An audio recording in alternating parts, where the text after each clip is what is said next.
কুষ্টিয়া মিরপুরে স্ত্রী হত্যার দায়ে স্বামীর যাবজ্জীবন কারাদণ্ড। কুষ্টিয়া মিরপুরে শিউলি খাতুন নামে একজনকে শ্বাসরোধ করে হত্যার দায়ে স্বামী আলামিন নামে একজনকে যাবজ্জীবন কারাদণ্ড দিয়েছে আদালত। আজ দুপুরে বিশেষ জজ, জেলা ও দায়রা আদালতের বিচারক মোহাম্মদ আশরাফুল ইসলাম আসামির উপস্থিতিতে এই রায় ঘোষণা করেন।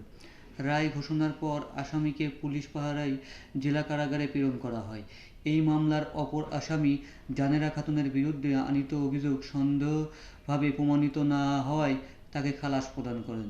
আদালতের মামলা সূত্রে জানা যায়, অভিযুক্ত ব্যক্তি আলামিন শিউলি খাতুনকে দ্বিতীয় বিয়ে করে এবং সে নিহত শিউলিকে নিয়ে মিরপুর উপজেলার হালসা গ্রামে বসবাস করত। এই অবস্থায় বিয়ের ২ বছরের মাথায় ২০২২ সালের ১০ সাক্ষ্য প্রমাণ শেষে বিজ্ঞ আদালত আজ এই রায় ঘোষণা করেন।